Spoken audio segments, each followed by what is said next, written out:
Okay, we're at the lake today. Yes. And what about it? Nothing, that's where we are, at the lake. Yeah, that's where we are. And really just kind of following up on a discussion we had the other day where we were talking about when you have to make the decision to cut family out of Hmm. your prepping or whatever, family and friends. And that discussion kind of turned into a different discussion towards the end when we were talking about working on getting people involved in your prep who are not really interested in what you're doing, because that's a huge problem with a lot of people in the prepping community, is that their family is not on board, and often, especially, their spouse is not on board. Most often it's going to be the female. They're not interested. They don't care what you're doing. They think you're silly. They think you're wasting money. And talking about ways to really try to get people that are close to you, loved ones, interested in what it is that you're doing, trying to get them to understand. And one of the things that you had said actually was sometimes you can get them interested by not approaching them with it. Yeah. Not approaching them with it, meaning um, you're dad and you're the prepper, and you have, your storage shed, you're collecting things, toilet paper, food, whatever. You have the generator. You always seem like you have everything together anytime you go places. Everything is there. You don't browbeat your wife with it. And then when something happens and she see, oh, we taken care of, like for an example, when the fallout came last year, Yeah. a lot of people were caught off guard. But then you had some people that weren't. They were ready. They didn't miss a beat. They And didn't have to scramble for toilet paper. yeah, and actually my parents were like that. My dad, they're not preppers, but my dad keeps a lot of supplies on hand. So when everybody else ran out of toilet paper and paper goods like that, and my parents didn't, my mom was like, "Oh yeah, your dad keeps that stuff. I didn't realize how much he had." And then he kept buying it. When he could, he would buy more. He ordered some online, but it wasn't like, oh God, I need it right now. And my mom saw that, and then she became more like appreciative of it. So Yeah. that's one approach you can take. Not saying it's 100% foolproof, but hopefully it'll work for you. Yeah, sometimes by not pushing so hard, Hmm. because there is a sense of desperation at times, because you never know when something's going to happen. And you sit there and you say to yourself, wow, I've really got to get this person engaged. Or, because what if something jumps off tomorrow? What the hell are we going to do? They're not going to be ready. They're almost going to undermine what I'm trying to do, because even in the moment they may not understand, Yeah. and that can be difficult. And then you'll actually be surprised, with your wife and kids if you talk about things, kind of casually, not forcing it on them. And they might seem like they're not listening. Hmm. But if something happens, you'll see, oh, they know what they're doing. We talked about that. They were actually listening. And you'll be pleasantly surprised and proud of them and everything. Hopefully they'll see, because some Yeah. people never get the point. Yeah, you're It's the going to truth. have those people that never get a point. But that made me think of another thing. Uh-huh. Um, how do you approach people about prepping? Because you hear that a lot, and I've seen in the comments, and I've seen on other prepper channels, approaching your neighbor and your family about prepping, especially your neighbors. You've got to be very cautious Yeah, about it. how do you do that in a way that doesn't give yourself away? Hmm. You know what I mean? Feeling them out. Yeah. And that's not an easy subject, and that's one of those things that's kind of subjective because everybody's situation is going to be a little bit different. But bringing up the idea, uh, if you were talking to somebody about it for the first time, I wouldn't even mention prepping because it's been cast in such a bad light for quite a while that the term itself, it can be a turnoff for a lot of people that don't understand it. They think that you're a conspiracy theorist. They think that you're some kind of a nut. They're going to have all kinds of misconceptions from the media. Maybe they watched Doomsday Preppers, and Yeah. that show found the worst possible examples they could for ratings, and made fun of them basically. Yeah. And most people who prep are not like what you saw on that show. They just want to be ready for an emergency, and that can be a way to approach it. Hey, have you thought about, like, if you're in an area that has tornadoes, you tornado ready? Have you thought about this? Do you have supplies for it, or something like that? Using what happened in the last year with the whole pandemic as an example, saying that you saw how people ran out of toilet paper, the supermarket didn't have meat, a lot of supermarkets ran out of meat, the price of eggs and milk went up, lots of things happened, lots of bizarre things. Hand sanitizer was gone, vitamins ran Yeah. out. Bleach and all kind of cleaning Yeah, supplies. and hey, doesn't hurt to stock up on those kinds of things, because for most people, prepping isn't about the whole, like, doomsday end of the world scenario. It's about just being ready for a disaster. And there are things that you could do even within your own circle, within your own family. For example, a video I did a long time ago talked about laser tag. Yeah. Here's something you can do to help to get the kids on board. Let's play home invasion. you know, let's run around and play laser tag in the house. It's actually a form of training in and around the home with laser tag.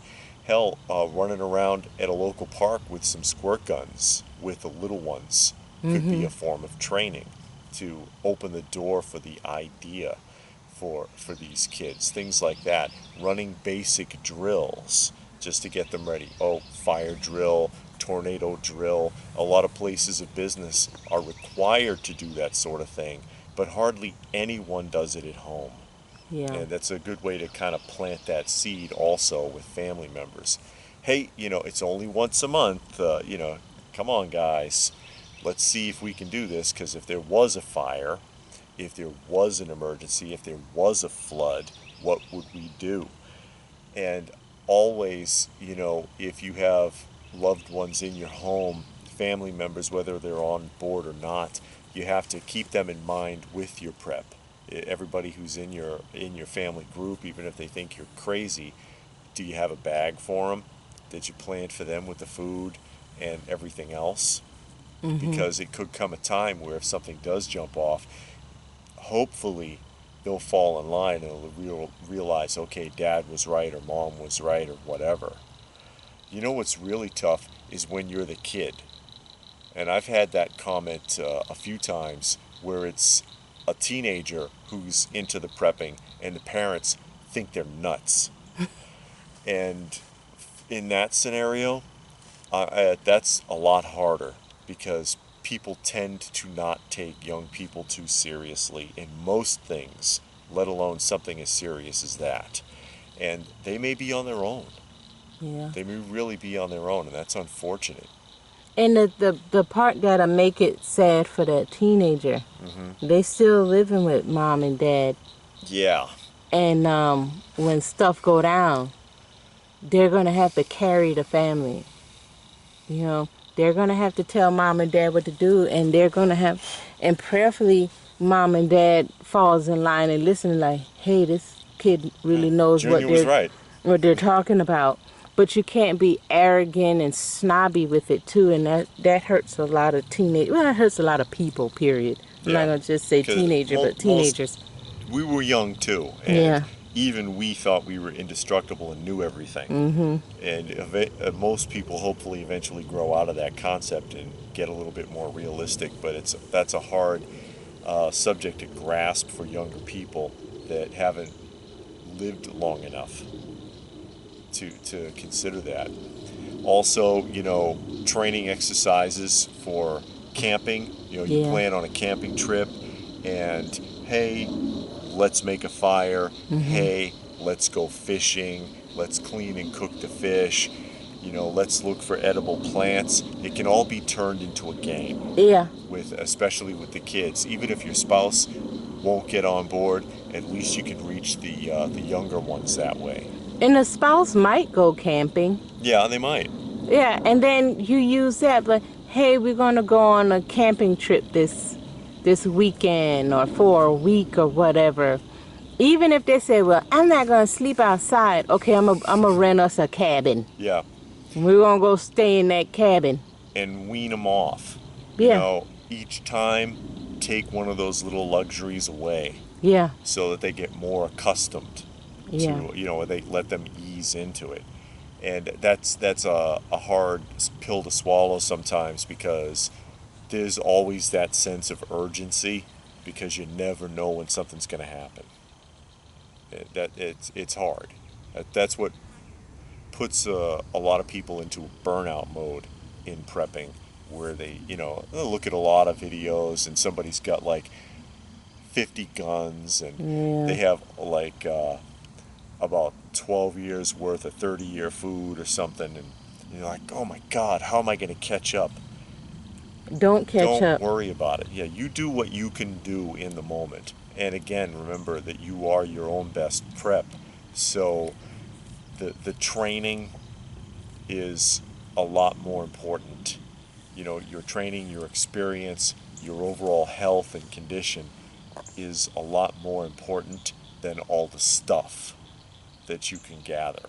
Because you should be able to manage without all of it. Yeah. But Yeah. it's a hard subject for a lot of people, especially when it's dividing a home. Uh-oh. Heaven's bells are ringing. Yeah. An angel got his wings.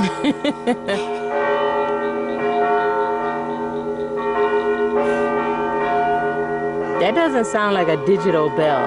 That sounds like an actual bell. Well, you know where we are. That's a real bell. Yeah. So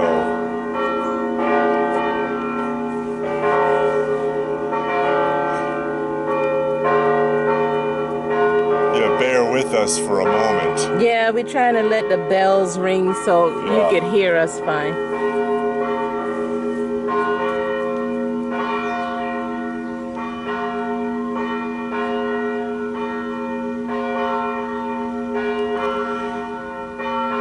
That's how you know we're not scripted, by the way. Yeah. But that's all right. There we go. That's just the midday warning from our neighbors. But again, that's how you know we're not scripted. I'm not sitting here in front of a teleprompter, obviously. Or in front of a green screen. I wonder about some of the channels. But the ones that's in front of a green screen? Yeah, or they've got a teleprompter, or there's a million cut frames in the video. But that's not what we're They here couldn't to get talk through a about, sentence. though. Yeah, them fake ones. So anyway, but yeah, introducing prepping to family and friends and trying to get them on board Yeah. is important, because, and the reason why, because you don't want your door to be the first one knocked on by everybody. Yeah, and you have to be selective in that, and that's something we talked about a lot. That you can't tell everybody. You can't tell everybody what you do. You got to be careful about it. And if you're feeling somebody out and they don't feel like they're going to take you seriously, you got to drop that. Don't keep going back and beating that horse, because they will come and beat your door Yeah. when things go off, and they're not going to be a help. They're going to be a hindrance. and they're going to drain your resources and not contribute. But again, when you're talking family, it's a little bit different because there's a big emotional attachment there. Especially you dealing with like wife, husband, kids, things like that. Maybe you got grandchildren living with you, or whatever your situation is, and finding ways to get them included so that when things happen, at the very least they'll take you seriously, and at the very least be able to contribute something. Another thing you can do is I had suggested the laser tag and stuff like that. You could always take them out paintball. Yeah, A lot of paintball's fun. younger people love that. It's addictive, the paintball, actually. It's kind of a lot of fun. Yeah. Or any other kind of training courses that you can do that you think the kids would be involved with. Other things you can do with them. Take them bike riding. Mm-hmm. Take them swimming. They can't swim. Teach them. You can't swim. Go to the Y and learn with them. Mm-hmm. Exercise together. Go jogging together. Take hikes. Put the phone away and go for a long walk. How much time can you get a 20-minute mile in on a hike? Because a mile in 20 minutes, right? Mm-hmm. So Mm-hmm. because that's your 20-mile walking day average, which Yeah. a person should be able to Should be do. able to do. Most cannot. Most people, they want to drive to their mailbox. And then when you have kids, that 20-mile a day might back up. If you have kids, Hmm. because you might have smaller kids, but you need to train by taking them out, go to the park, go to the walking trails, and try and put as many miles on your feet and then on those kids' feet as possible. Live by example, Yeah. basically. Get the bike, and they have those attachments that you can put the baby carriage on the back, Yeah, the hitch. the wagon on the Hmm. back. Ride with that stuff, because even though it's a nut, something else with a wheel, that's still weight you're pulling. Yeah. So But there are ways to at least get them in shape. It's kind of like in Karate Kid when Daniel was being trained by Miyagi. You remember Karate Kid, guys? He didn't know he was being trained. mm-hmm. It was like wax on, wax off, paint the fence up and down. And he was like, I've just been doing all this work for weeks and I'm not learning nothing. Yeah, he was. And you can do that with your family as well. Get creative with it. Yeah. Again, I can't tell you exactly what to do because everybody's situation is a little different. All I can do is throw things out there. Yeah, some suggestions, some ideas to help you think about it. If you were a mechanic, do you work on cars? Get Junior in there to watch. Yeah. A lot of people nowadays, and I'm not accusing anybody of anything here, but the way society has turned, Western society, people don't want to be bothered with their kids. They don't want them around. The school raises them. Yeah. Don't get me going here, Yeah. because that drives me nuts. It's indoctrination. It's political and social programming. They're not learning anything. You teach them. Don't let a system teach your child. Yeah. That's the problem with most kids now. That's the problem with most families. This is why Yeah. families are falling apart. Believe me, I used to work for the Juvenile Justice Authority. I know what I'm talking about. I've seen way too much of it. And These people don't even know each other. And don't be concerned if you're not a good teacher. So what? Show them how to do it step by step, Barney style. Okay, we're going to pull this out, do this next. You don't have to be a trained teacher or a trained instructor. Yeah, you might get the words and the phrasings wrong. Okay, you still know how to do it. Yeah. Show them how to do it. Why are we doing it? Why is it like this? And don't be afraid of the questions. Well, why are we doing it this way? Well, what's that? Answer the questions To the as best of your ability. the best of your abilities. Try not to get frustrated or annoyed. Just use it as a time that I'm spending with my wife or with the kids. Yeah, and you could end up really enjoying it. All of you could. Mm-hmm. And if you don't know, learn it together. Yeah. This is something I think a lot of parents have issues, especially with the children, is they feel ashamed that they don't know something. Is that commercial? I hate that commercial. I hate that commercial. Is The that Google commercial? No, it's the Alexa Alexa. commercial. And the girl asks dad something About Pompeii. Yeah, what was the the name of the volcano that erupted? Yeah, and he doesn't know, and So then he whispers to Alexa, and he goes, "Oh, I just remembered, it's Mount Vesuvius," yeah, right? And it's like, you didn't know. admit you don't know to the child. Hey, you know what? I'm not sure. Let's go see. Yeah, let's look it up Let's go find together. out. You know what? I'd love to learn how to start fire, how to start fires in nature. I'm not sure how to do it. Why don't we both figure this out together? You'll create a really great bond with that kid. It's a missed opportunity, Yeah. and I think a lot of again, it's part of the Western culture where adults, they feel ashamed if they don't know something, and so what? Yeah, I spoke to somebody about that. Her daughter asked her something. She gave an answer. The answer was wrong. And I was like, why didn't you just tell the girl you didn't know? Oh, I didn't want to say I didn't know. I was like, yeah, but now you're lying and you gave the girl a wrong answer. What if she go out with that and say something? If you don't know, you don't know. It's Yeah. nothing to be ashamed of. You're not a bad parent or a horrible person. You don't know. And Sometimes it's you don't. okay. Sometimes you just don't know, Yeah. and I think that holds people back a lot as Yeah. well. They feel like they have to know all the answers, and you don't. And that's the problem with a lot of society, too. They feel like they have to know the answers, and if they don't, then they make up something, and then you look crazy because you're going to end up saying that to somebody that does know the answer, and they're going to think you're a total idiot. And that kid's not going to come back and say, "Hey, I found out it's actually this." They're going to sit there and think to themselves, either, "Wow, mom and dad are a moron," or "They lied to me to Yeah. make me look stupid." Yeah, they wanted Yeah. me. They're Yeah. trying to set me up to make me look like a fool. Yeah, and some kids feel that way. You got to Yeah. be careful. But some parents are that way. So, Yeah, it goes all kinds of ways. it's true. But anyway, we didn't mean to go on that. We're talking about prepping. Yeah, but I mean, it does It tie tie in in. because we're just trying to put Yeah. some ideas out there for people that Yeah.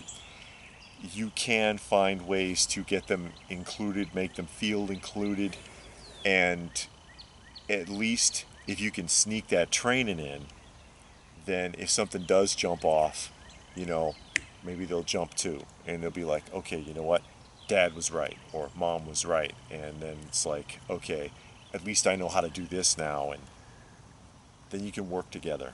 Yeah. Just trying to bring you together, folks. I hope. Yeah. I I hope hope if you're so. having trouble in your family with that sort of thing, because I hear it a lot, especially in the comment section, that you can find ways to make that work. Yeah. And I don't know if you have anything else. Mm-mm.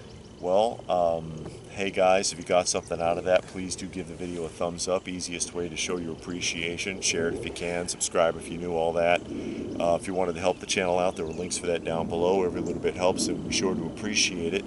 And what more can I say but stay frosty, folks, and thanks for watching.